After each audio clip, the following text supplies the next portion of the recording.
My land was a quiet dream until Karen's bulldozers roared in, tearing up my peace like a cheap contract. I watched, silent, as her smug grin promised progress on soil that wasn't hers. I'm Lila, a farmer's daughter who inherited 50 acres of rolling green in Willow Creek, a place where my family's roots ran deeper than the oaks.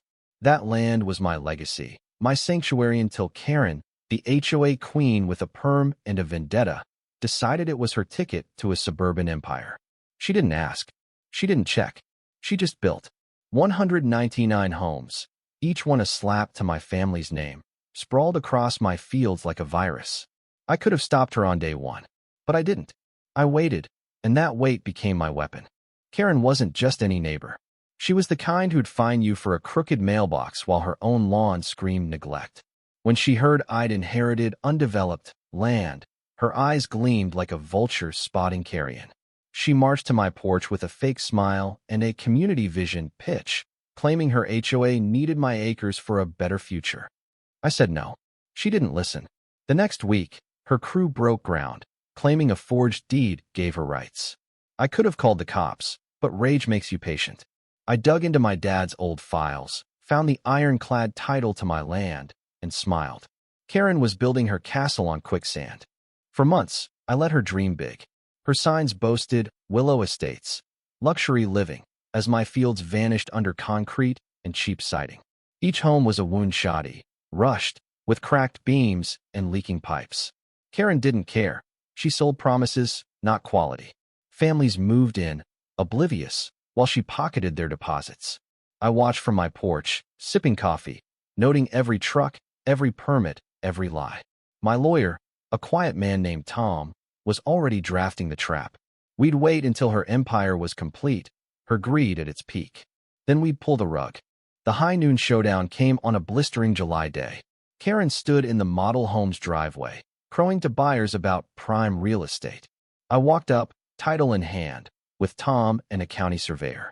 The crowd, homeowners, workers, realtors, fell silent as I spoke. This land is mine. Always has been. Karen laughed, shrill and desperate, waving her fake deed. I handed mine to the surveyor, who confirmed it. Every acre, every inch, was legally mine. The air thickened. Buyers gasped. Karen's face turned ashen. "You can't do this," she screamed, but the surveyor's map didn't lie. Her 199 homes. Squatters on my soil. Chaos erupted. Homeowners shouted, demanding refunds. Karen tried to run, but the crowd blocked her, their dreams crumbling like her shoddy foundations. I didn't gloat, not yet. I offered a deal, vacate the land, and I'd waive some claims. But Karen, ever the viper, doubled down. She sued me, claiming adverse possession and community rights. Big mistake. Tom unleashed our trap.